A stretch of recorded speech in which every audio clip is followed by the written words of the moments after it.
السلام علیکم ورحمۃ اللہ وبرکاتہ۔ ویلکم ٹو اور اسلامک یوٹیوب چینل زبیر خواجہ آفیشیل۔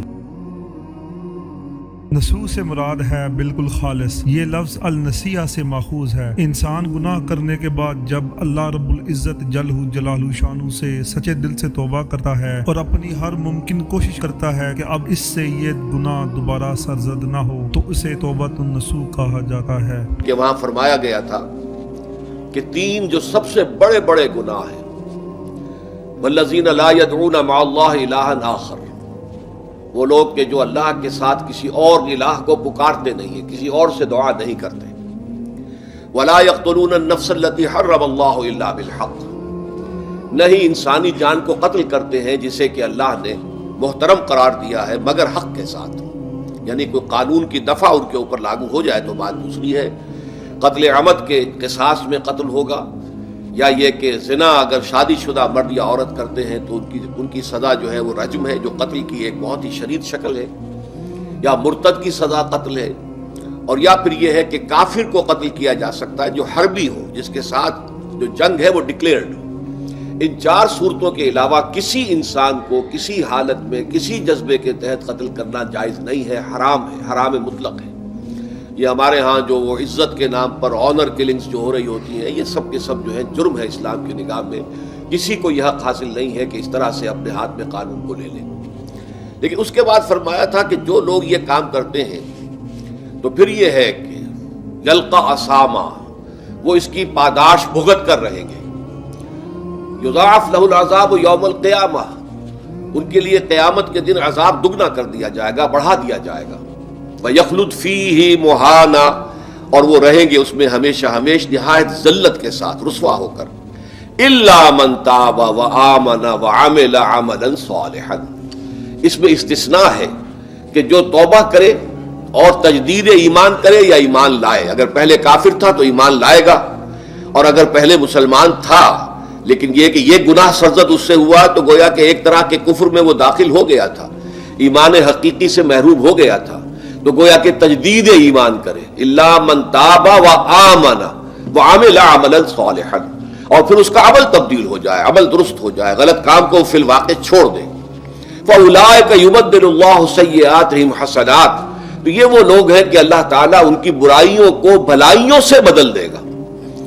یہ بات جو ہے بہت بلند ہے، اس میں اللہ تعالیٰ کی طرف سے وعدہ جو ہو رہا ہے کہ فاولئک یبدل اللہ سیئاتہم حسنات وکان اللہ غفورا رحیما ومن تاب وعمل صالحا، پھر دوبارہ تکرار کے ساتھ یہ بات آ چکی ہے، جو توبہ کرے اور پھر عمل اچھا کرے، فإنہ یتوب الی اللہ متابا، تو وہ ہے جو حقیقت میں توبہ کرتا ہے اللہ کی جناب میں جیسے کہ توبہ کرنی چاہیے، عمل میں کوئی تبدیلی نہ ہو، اور توبہ کی تسبیح ہوتی رہے، استغفر اللہ ربی من کل ذنب واتوب الیہ، آپ نے 10 تسبیحیں کر لی، 1000 مرتبہ کہہ لیا، یہ سب زیرو ہے اللہ کی نگاہ میں۔ ذکر کا ثواب مل جائے گا کہ اتنا وقت آپ نے اللہ کا نام لیا ہے، اللہ کا ذکر کیا ہے، اس کا ثواب تو ملے گا، لیکن یہ توبہ نہیں ہے، اس سے کسی گناہ کی معافی کا کوئی سوال نہیں ہوتا، اس سے برائیوں کے بھلائیوں میں بدلنے کا کوئی امکان نہیں ہے، اس سے اس کی سزا سے بچنے کی کوئی سبیل نہیں۔ اب سورہ تحریم میں خاص طور پر ایک خاص جو پس منظر ہے اس کے اعتبار سے یہ آیت آ رہی ہے، یا ایھا الذین آمنوا توبوا الی اللہ توبۃ نصوحا، اے وہ لوگوں جو ایمان لائے ہو، اے ایمان کے مدعیو، دعوے دارو، توبہ کرو اللہ کی جناب میں، لیکن وہ توبہ خالص ہونی چاہیے، توبۃ نصوحا۔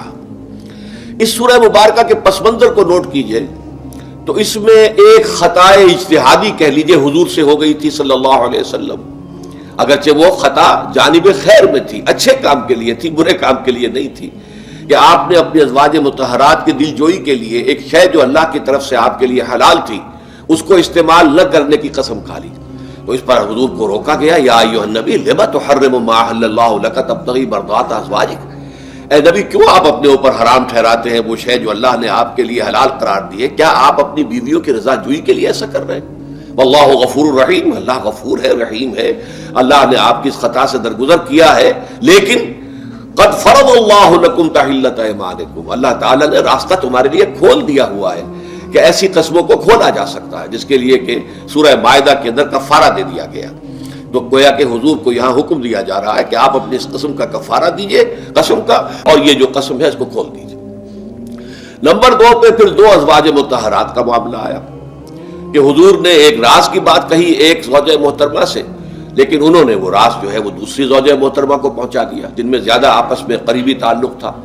تو گویا کہ یہ بھی ایک طرح سے خیانت ہو گئی، اس لیے کہ راز جو ہے وہ تو ایک امانت ہوتا ہے، اور خاص طور پر عائلی زندگی میں میاں بیوی کے درمیان کے جو معاملات ہوتے ہیں وہ تو بہت ہی رازداری پر مبنی ہوتے ہیں. اس لیے ان میں سے کوئی چیز جو ہے جس کو خاص طور پر کہا گیا ہو کہ یہ ایک راز کی بات ہے جو تم سے کہہ رہا ہوں، کسی اور سے کہنا نہیں ہے، تو اس میں جو غلطی ہوئی ہے وہ بھی ایک بڑی غلطی تھی حضرت عائشہ صدیقہ رضی اللہ تعالی عنہا ان کی.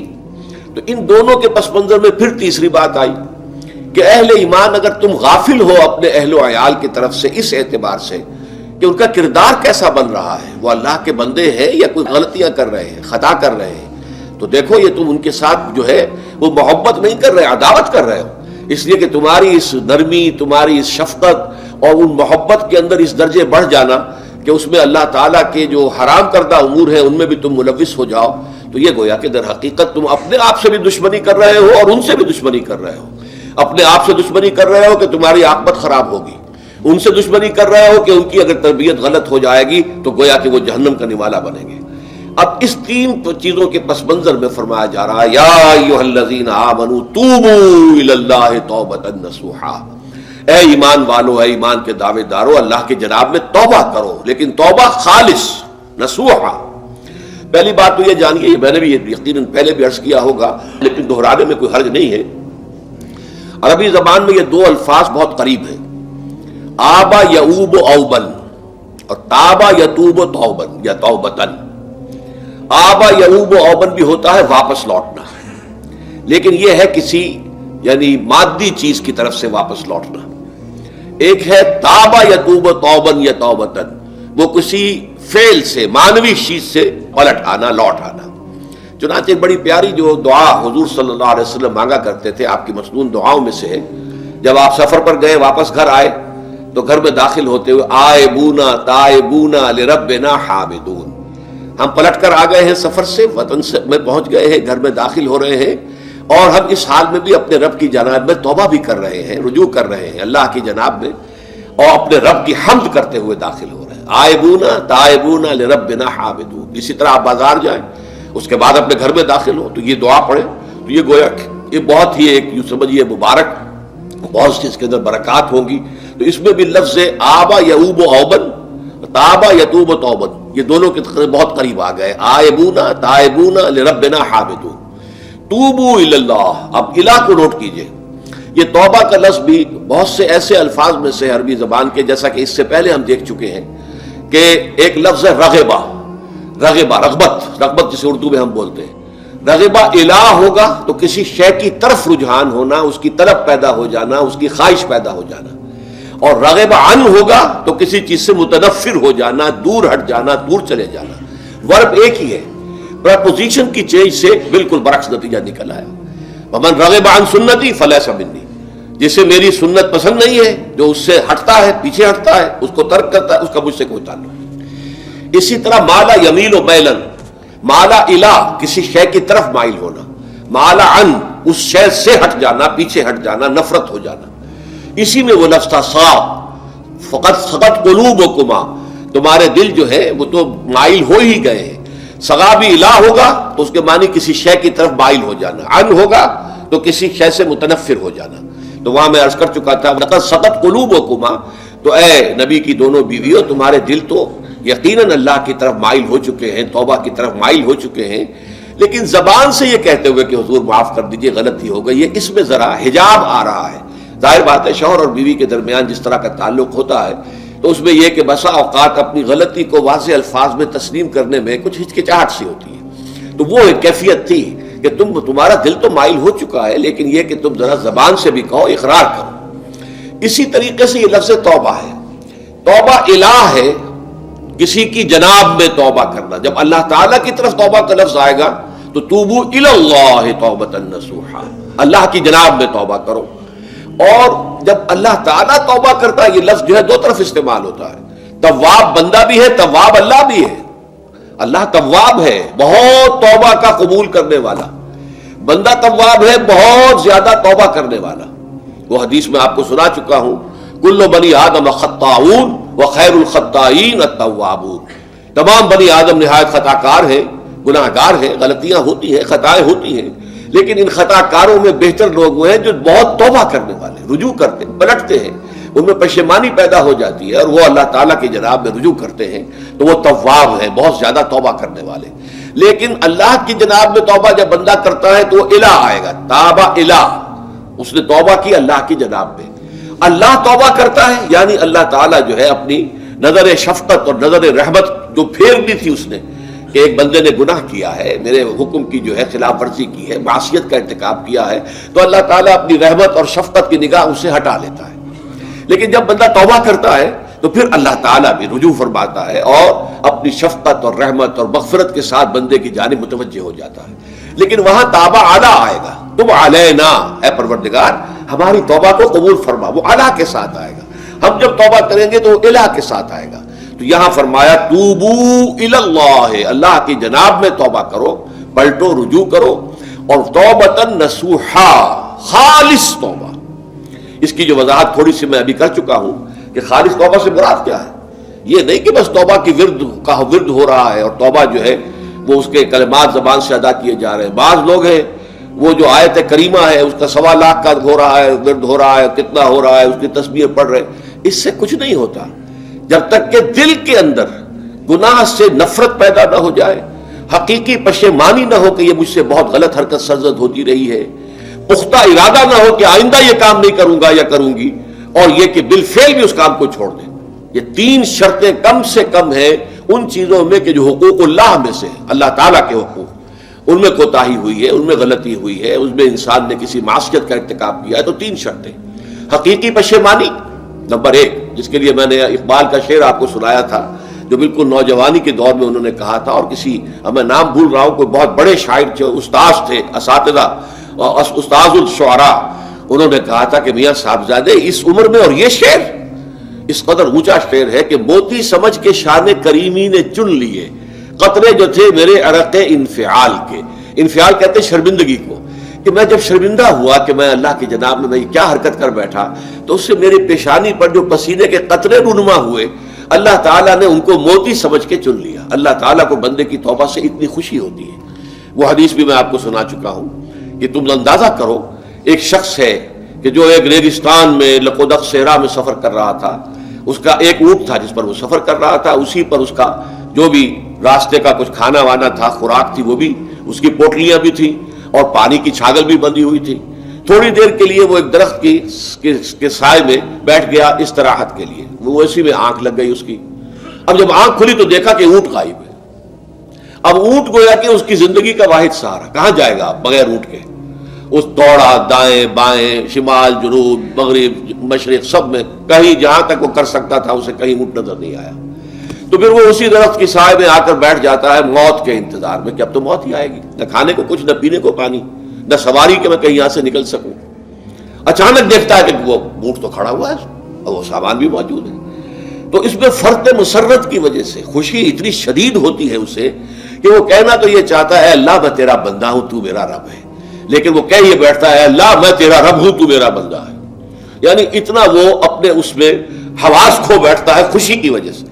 اتنی ہی خوشی ہوتی ہے اللہ تعالیٰ کو اپنے کسی گناہ گار بندے کی توبہ سے۔ اب آپ اندازہ کیجئے، یہ ہے جو تشبیہ حضور صلی اللہ علیہ وسلم نے توبہ کی عظمت کے لیے بیان کی۔ تو اس کے حوالے سے، اور میں آپ کو فلسفے کے طور پر بھی بتا چکا ہوں کہ بہت بڑی غلطی جو ہے، جیسے ان دونوں صورتوں کا جو مرکزی مضمون میں نے بتایا تھا کہ خاندانی زندگی میں 2 انتہائی کیفیات پیدا ہوتی ہیں، یا میاں بیوی کی موافقت نہیں ہو رہی تو آخری حد ہے طلاق، یا یہ ہے کہ اتنی محبت ہو گئی ہے کہ محبت کی وجہ سے شریعت کی حدود کے اندر رد و بدل ہو رہا ہے۔ تو پہلے کے موضوع کے اوپر سورہ طلاق ہے اور دوسرے موضوع کے اوپر سورہ تحریم ہے۔ تو طلاق کے معاملے میں بھی عیسائیوں سے جو بہت زیادہ غلطی، بہت بڑی سرزد ہوئی وہ یہ ہے کہ حضرت عیسیٰ نے یہ فرمایا تھا کہ جو شخص اپنی بیوی کو طلاق دیتا ہے گویا کہ ناحق، وہ گویا کہ اس سے زنا کرواتا ہے، یعنی یہ کہ طلاق ہو گیا اس کو، اب وہ بیچاری جو ہے وہ بے شوہر کے ہے، عام طور پر مطلقہ سے کوئی شادی نہیں کرتا، تو اب اس کے فتنے میں مبتلا ہونے کا امکان موجود ہے، وہ زناکاری پر آمادہ ہو سکتی ہے۔ تو جس شخص نے اسے غلط طلاق دی تھی در حقیقت وہ ذمہ دار ہوگا اس زناکاری کا جو وہ کر رہی ہے۔ یہ اصل میں ایک اخلاقی تعلیم تھی جس کو کہ انہوں نے قانونی سمجھ لیا اور طلاق کا دروازہ بند کر دیا، حالانکہ شریعت موسوی میں طلاق کا راستہ کھلا تھا جیسے شریعت محمدی میں ہے، کہ اگر کوئی صورت ایسی ہے کہ مزاج نہیں مل رہا ہے تو ٹھیک ہے، علیحدہ ہو جاؤ، سیپریشن کا راستہ کھلا ہوا ہے۔ اگرچہ اللہ کو حلال چیزوں میں سب سے زیادہ ناپسند طلاق ہے، اللہ چاہتا یہی ہے کہ یہ بندھن بن جائے تو بنا رہے ساری عمر، لیکن یہ بھی نہیں ہے کہ گھر کے اندر چخ چخ ہوتی رہے، چپکلش چلتی رہے، گھر کے اندر چین نہ رہے، راحت نہ رہے، باہمی اعتماد نہ ہو اور پھر بھی وہ بندھن بنا رکھا جائے، اس کا کوئی فائدہ نہیں۔ تو قانون وہ تھا، لیکن اخلاقی تعلیم یہ تھی، جیسے حضور نے فرمایا ابغض الحلال عند اللہ الطلاق، لیکن ساتھ ہی میں نے وہ حدیث بھی آپ کو سنا دی کہ جو شخص اپنی بیوی کی جو بھی اس کی روش ہے اس سے سخت نالا ہے، شکایتیں کرتا پھرتا ہے دوسروں سے، طلاق نہیں دیتا، تو اللہ تعالیٰ اس کی دعا سنتا ہی نہیں کہ جب میں نے تمہارے لیے راستہ کھلا ہوا تھا وہ تم اختیار نہیں کر رہے۔ تو یہی معاملہ در حقیقت عیسائیوں نے اس حد تک بڑھایا کہ حضرت آدم اور حوا سے جو خطا ہو گئی تھی، وہ خطا جو ہے وہ تو ہر انسان دنیا میں جو آتا ہے تو خطا کار ہے، وہ اپنے آباء و اجداد، اپنے اماں حوا اور اپنے ابا آدم کی خطا لے کر اپنے ساتھ پیدا ہو رہا ہے، تو گناہ گار ہے۔ Man is sinful from the very birth. اب اس کا کیا علاج ہو؟ پھر وہ تو اس کا علاج ڈھونڈا کہ اللہ نے اپنا اکلوتا بیٹا زمین پر بھیج کر اور اسے ان لوگوں کی طرف سے کفارہ بنا لیا کہ جو ہمارے اس بیٹے پر ایمان لے آئے۔ یہ سارا عقیدہ بناء فاسد علی الفاسد کیوں ہوا؟ کہ توبہ کے بارے میں تصور ان کا غلط ہو گیا۔ اللہ قرآن مجید نے واضح کیا کہ غلطی تو ہوئی تھی حضرت آدم و حوا سے، شیطان کے بہکانے میں آ گئے تھے، لیکن یہ کہ پھر انہوں نے توبہ کی، اللہ نے تاب علیہ، اللہ نے اس کی توبہ قبول فرما لی۔ فتلقى آدم من ربہ کلمات فتاب علیہ، تو آدم نے اپنے رب سے کچھ کلمات سیکھ لیے، پشیمانی تو ہو گئی تھی، شرمندگی ہو گئی تھی، لیکن الفاظ نہیں مل رہے تھے، کن الفاظ میں میں اللہ کی جناب میں توبہ کروں۔ اللہ کی کمال شفقت کے اللہ نے وہ الفاظ بھی انہیں تلقین کر دیے جو سورہ اعراف کے اندر بیان ہوئے ہیں، ربنا ظلمنا انفسنا وان لم تغفر لنا وترحمنا لنکونن من الخاسرین۔ اللہ نے توبہ قبول فرما لی، فتاب علیہ۔ اب جو بچہ پیدا ہو رہا ہے نسل آدم کا، وہ کوئی اپنے جد امجد جو ہے حضرت آدم اور حضرت حوا کے گناہ کی پوٹ لے کر نہیں آتا ہے، وہ تو کل مولود یولد علی الفطرہ، فطرت الاسلام پہ پیدا ہوتا ہے۔ تو توبہ کی در حقیقت جو عظمت اور حقیقت ہے ہمارے دین میں، اس کو نہ سمجھنے سے بھی بہت بڑی غلطیاں لوگوں سے ہو جاتی ہے، اور تاریخ انسانی میں اتنی بڑی بڑی غلطیاں ہوئی ہیں۔ طلاق کے معاملے میں بھی عیسائیوں نے پھر یہ کیا کہ سوائے اس کے کوئی شکل نہیں ہے کہ بیوی زنا کار ہو تو پھر تو طلاق ہو جائے گی، سیپریشن ہو جائے گی، لہذا جو طلاق دینا چاہتے تھے وہ ایسے مواقع پیدا کرتے تھے کہ بیوی زنا کرے، یا یہ کہ جھوٹی گواہیاں فراہم کرتے تھے زنا کاری کی اور پھر اس سے چھٹکارا حاصل کرتے تھے۔ اس کے بغیر چھٹکارا حاصل کرنے کی کوئی شکل نہیں تھی۔ اس پر بڑے بڑے افسانے جو ہیں وہ مغربی لٹریچر کے اندر آپ کو ملیں گے کہ عورت سے نجات پانے کے لیے انہیں پھر یہ کرنا پڑتا تھا کہ جھوٹے طور پر جھوٹا الزام تہمت لگا کر اس کے اوپر زنا کا الزام ثابت کرے، یا یہ ہے کہ اسے واقعتاً خود ایسے حالات میں ڈال دے کہ وہ زانیہ بن جائے اور پھر اس سے نجات حاصل۔ یہ گویا کہ پھر وہی بناء فاسد علی الفاسد، ایک غلط بات کے اوپر دوسری غلط بات کریں۔ تو توبوا الی اللہ توبۃ نصوحا، توبہ کرو اللہ کی جناب میں جو کہ خالص توبہ۔ خالص توبہ میں 3 شرائط میں نے بیان کر دی کہ اگر اللہ کے حقوق میں معاملے میں کبھی بیشی ہوئی ہے تو پھر یہ ہے کہ پشیمانی حقیقی، عزم مصمم دوبارہ نہیں کروں گا، نہ کروں گی، اور نمبر 3 یہ کہ ایک مرتبہ اس گناہ کو لازماً چھوڑ دینا۔ اس کے بعد جو ہے اگر یہ حقوق العباد میں سے ہے تو ایک چوتھی اضافی شرط ہے، یا تو اس کی تلافی کرو، اس کا پیسہ مارا تھا تو پیسہ دو، بہن کا حق جو ہے وراثت میں کھایا تھا تو اس کو ادا کرو، یا اس سے معافی حاصل کرو، یا پھر ایک شکل ہو سکتی ہے کہ اگر وہ فوت بھی ہو گیا ہے، اب کوئی شکل نہیں ہے، اس کی طرف سے صدقہ و خیرات کرتے رہو، اللہ یہ میں کر رہا ہوں اس کے حساب میں اس کو جمع کر دے، اور میری جو کوتاہی تھی اس کو معاف فرما دے، اس کو جو ہے وہ ڈیبٹ کریڈٹ ہو جائے گا۔ ورنہ پھر آخرت میں یہ ہوگا کہ آپ کی نیکیاں اس کے حوالے کی جائیں گی، یا آپ کے پاس نیکیوں کا ذخیرہ بھی کافی نہ ہوا تو اس کے گناہ آپ کے پلڑے میں ڈال دیے جائیں گے۔ اور اسی کو حضور نے فرمایا کہ میری امت کا اصل مفلس وہ ہے۔ آپ نے پوچھا اتدرون من المفلس، آپ لوگ جانتے ہیں کہ مفلس کون ہوتا ہے؟ تو صحابہ نے وہی جواب دیا جو ہم میں سے ہر شخص جواب دے گا، المفلس عندنا من لا درہم لہ ولا دینار، ہمارے نزدیک ہم مفلس اس کو کہتے ہیں جس کے پاس درہم و دینار نہیں ہے، روپیہ پیسہ نہیں ہے۔ حضور نے فرمایا نہیں، میری امت کا مفلس وہ ہوگا جو قیامت کے دن حاضر ہوگا، بہت سی نمازوں کی وہ پنڈ لے کر آئے گا، وہ گٹھڑی لے کر آئے گا، گٹھڑا لے کر آئے گا، اور روزوں کا اور اس کا اور حجوں کا اور عمروں کا، لیکن وقد شتم ھذا واکل مال ھذا، اس نے مال کھایا تھا فلاں کا حرام طریقے سے، فلاں کو گالی دیتی تھی، فلاں پر تہمت لگائی تھی، حقوق العباد کے اندر جو ہے اس کی عزت پر حملہ کیا تھا، وہ سارے مدعی جمع ہو جائیں گے. اللہ تعالیٰ کسی سے کہے گا بھائی تم اس کی نمازیں لے جاؤ، کسی سے کہے گا اس کے روزے لے جاؤ، اچھا تم لو حج لے جاؤ، اس کے عمرے لے جاؤ، اور اس کے بعد بھی مدعی باقی ہوں گے. تو اب مدعیوں کے گناہ اس کے پلڑے میں ڈالے جائیں گے اور پھر وہ دوسروں کے گناہوں کے بوجھ تلے دب کر جہنم میں جھونک دیا جائے گا. تو یہ حقوق العباد کے اندر معاملہ اس سے بھی کہیں زیادہ سخت ہے کہ جو حقوق اللہ کا ہے. اللہ تو بڑا غفور ہے، رحیم ہے، اس کے اندر وہ رعایت بھی کرے گا، لیکن حقوق العباد کا معاملہ اللہ کہہ دے گا یہ میرا معاملہ ہے ہی نہیں، یہ تمہارا آپس کا معاملہ ہے، تمہیں اس میں تو جو بھی ہے لین دین کر کے ہی معاملہ چکانا ہوگا، دے دے کر معاملہ ہوگا، اس کے بغیر نہیں. تو توبوا الی اللہ توبۃ نصوحا عسى ربکم ان یکفر عنکم سیئاتکم. عین ممکن ہے، عسى اصل میں امید دلانے کے لیے ہوتا ہے، شاید کہ ایسا ہو جائے، لیکن جب اللہ کی طرف سے یہ لفظ آتا ہے تو یہ یقینی معنی، یقینی وعدے، اللہ کا وعدہ ہے. اگر تم یہ توبہ نصوح کرو گے تو اللہ کا وعدہ ہے تم سے کہ وہ تم سے تمہاری برائیوں کو دور کر دے گا.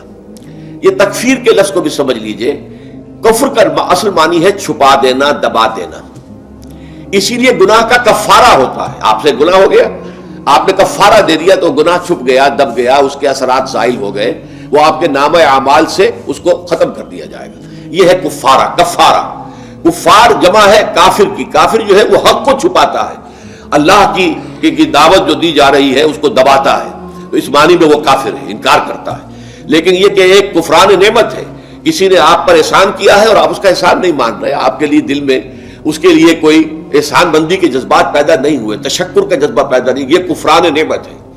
تو تکفیر اس کو بھی کہتے ہیں، تکفیر اسے بھی کہتے ہیں مسلمان امت میں سے کسی کو نکال دینا، اس لیے کہ وہ بنیادی عقائد میں علیحدہ ہو گیا ہے. تو یہ پرجنگ ہے، یہ بھی تکفیر ہے.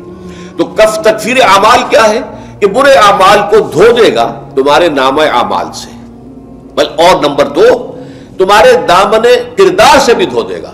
جو غلطیاں تمہارے اوپر چلی آ رہی تھی، اتنے عرصے تک تم کرتے رہے ہو، تمہارا کردار جو ہے اس سے مقدر ہو گیا ہے، اس کے اندر جو ہے خرابی پیدا ہو گئی ہے، تو اللہ اس کو بھی دھو دے گا.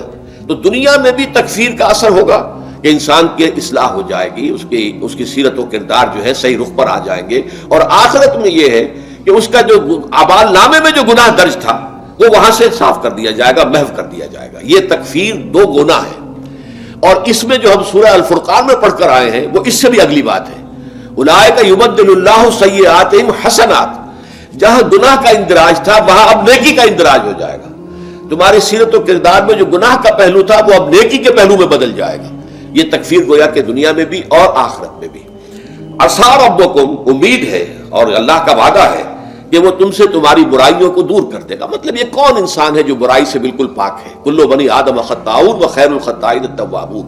توبہ کرو، توبہ نصوح کرو، اللہ تعالیٰ دھو دے گا. تمہارے دامن کردار سے بھی داغ اور دھبے صاف کر دے گا اور تمہارے اعمال نامے سے بھی. وَيُدْخِلَكُمْ جَنَّاتٍ تَجْرِي مِن تَحْتِهَا الْأَنْهَارُ. اور تمہیں داخل کرے گا ان باغات میں جن کے نیچے یا جن کے دامن میں ندیاں بہتی ہوں گی. یوم لا یخزی اللہ النبی والذین آمنوا معہ. وہ دن کہ جس دن اللہ رسوا نہیں کرے گا نہ نبی کو اور نہ ان کو جو ان کے ساتھ ایمان لائے. ان کے ساتھ ایمان لانے، ظاہر بات ہے انبیاء کے رسوا ہونے کا تو کوئی سوال ہی نہیں.